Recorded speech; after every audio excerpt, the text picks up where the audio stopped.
Alright, so I'm going to demonstrate how to make pour over coffee using the Hario V60 Dripper. I've got the Hario, the mini hand grinder, the burr grinder. It's got ceramic burrs. It actually makes a pretty good grind for being a hand grinder. And I've got some Costa Rican beans, and I think that's about it. So first thing, the water's on the stove boiling right now. I've got a Hario kettle over there, which you'll see shortly. So the first thing is I'll take my my V60 filter, and I'm going to fold it and place it inside the dripper. Okay. Alright. The next thing I'm going to do is I've already measured out about 10 grams of fresh beans. They were roasted within the past month, so I mean they're still pretty fresh, and I'm going to pour them into my hand grinder. So this actually has quite a few settings for a hand grinder. They can be changed by unscrewing the bottom here and then just turning this either clockwise or counterclockwise. I've got it about 9 clicks from fully closed. Yesterday I was trying 8 clicks. The coffee was a little bit bitter, so I've made it actually a little bit coarser by setting it to 9 clicks from fully closed. And I made a cup of coffee this morning. It actually was a really good cup of coffee. So I'm going to fill this up with my beans.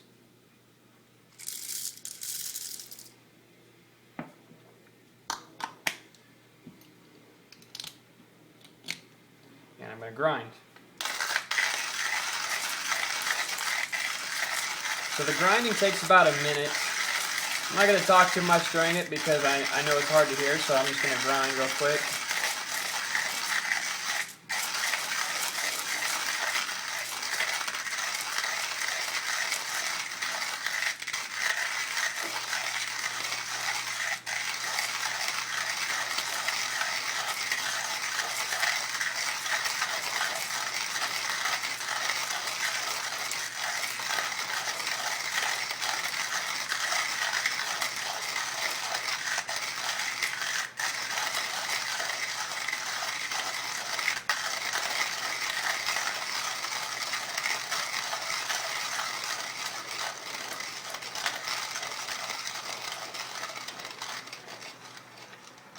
So you see it's pretty quick. Give it a little tap.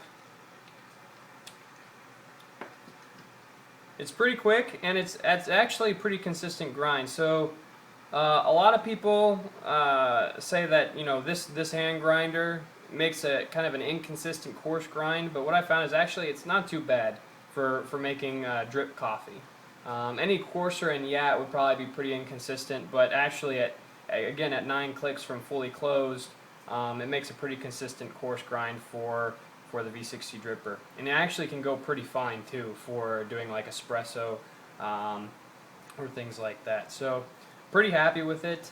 You can see it only took about a minute to actually grind a cup of coffee's worth of beans. So the water's going.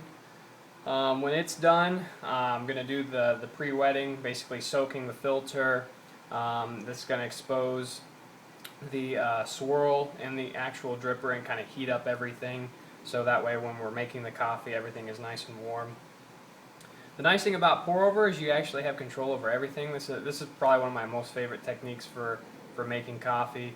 You have control over the water temperature, the grind, the actual grind setting in this case, which controls the drip rate, etc. So you don't want to get too fine with the grind, because you expose more surface area of the bean to the water. It slows the drip rate, increases the extraction time, and you get a pretty bitter cup of coffee. So using a little bit coarser grind, I found that you can eliminate that bitterness. Extraction time is limited to about 2 or 3 minutes, which is perfect. So that water is boiling pretty good now.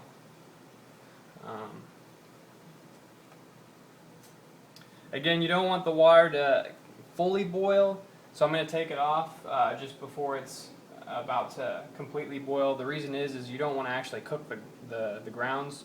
The beans already been cooked to what you want it to be, so you don't want to cook it anymore with the water, which is possible.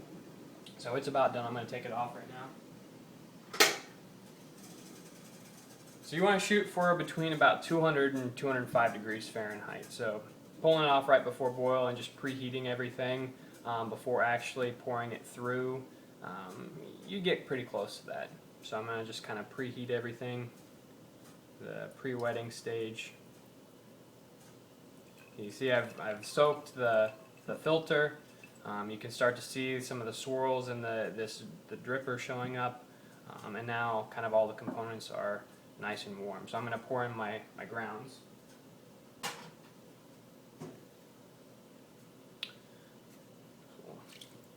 pour out the water.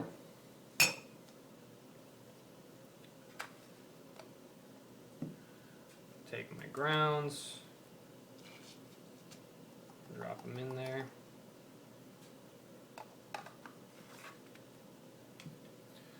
Shake it around a little bit. Alright, so now I'm going to grab the camera so you guys can see this a little bit. So I've got my grounds in there. The first thing I'm going to do is I'm going to make a little bit of a divot right there in the center. It's kind of for aiming, but it's also going to serve a purpose. The idea is a lot of people, there's really kind of a couple techniques for actually pouring the water. What a lot of people do, they'll pour the water in, and the grounds will get stuck to the filter, and they'll start to kind of wash them off of the filter. And you don't want to do that. So the other technique is by putting this divot here, it's like a target. So you aim for that target, and that's the only place you pour. You pour right in the center. And that kind of avoids you wanting to pour around the outside rim, rinsing the grounds off the filter. The problem with that is you don't really agitate a lot of the grounds. So what some people do is they actually use like a spoon or a chopstick while they're doing that, they'll actually kind of stir it to agitate the grounds. What I do is kind of like a mixture between the two. Is I pour in the center initially to get that bloom, then I kind of slowly pour to the outside in kind of like a swirling pattern, but I don't ever rinse the grounds off the paper filter. So by doing that, I'm able to agitate the grounds, but I'm also able to avoid rinsing the grounds off the filter. You really don't want to do that. Sometimes it can lead to a bitter cup of coffee, but sometimes whatever's in the filter can get flushed through, and you don't want to do that. So what I'm going to do is I'm going to grab my kettle and I'm going to start the pour. So I've got my Hario kettle, and the first thing I'm going to do is just pour in the middle to soak the grounds, and we're going to get the bloom.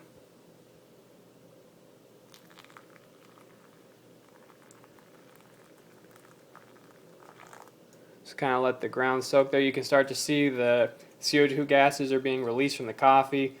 That's a really good indication that the grounds are pretty fresh. I mean, the beans themselves are pretty fresh, and then I ground it right before I'm actually making the coffee.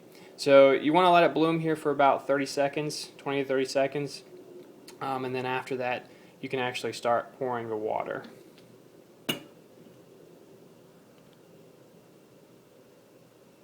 There, it's a little bit easier to see there. Refocus on the grounds there. Alright, so now I'm going to just begin a slow, steady pour. Start in the middle, kind of work my way out. I'm going to get it up to about halfway full there. So it takes a good three to four pours to get the cup of coffee, the full cup of coffee. So by having a coarser grind, the extraction time is a lot less because the water can get through the grinds a little bit quicker. It also reduces the surface area, so you don't get a lot of the bitterness. You're not extracting a lot of those oils.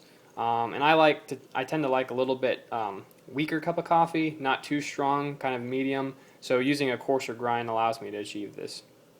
So the water's kind of gone through there. You can see this is what I'm talking about. The grounds are on the wall of the filter. You don't want to wash those off. So I'm going to start pouring in the center. Kind of work my way out, resisting that urge to want to rinse those grounds off the filter. You see the extraction time, again, we're shooting for 2 to 3 minutes. The drip rate is slowing because the grounds are starting to actually swell, and that's okay. It's only about another 1 or 2 drips to actually get a full cup of coffee.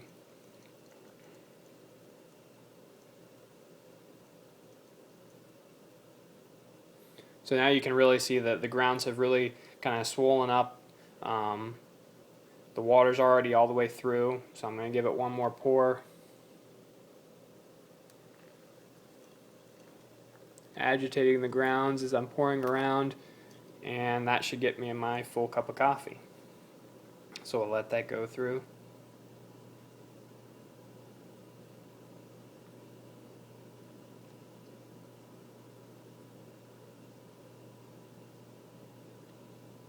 So again, if you're using a finer grind, this extraction time would be 5 to 6 minutes, and towards the end the water would actually, it would just stay in there, and it would take a really long time to get through, and it would be a very bitter cup of coffee. So sometimes they tell you for the V60 dripper to use a little bit finer grind than you would for regular drip coffee, but I found that actually using the same type of grind you would use for a drip coffee, something you would get in a pre-ground package of coffee, actually results in a very good, very smooth cup of coffee with absolutely no bitterness and little acidity. So that should be a full cup, so I'm just going to take this thing off. And you can see we've got a nice full cup of coffee, my Angry Birds mug. And then the cleanup is pretty simple. Just throw away the filter, rinse out my grinder, empty the kettle, and we're done. Enjoy a great cup of coffee. So thanks for watching.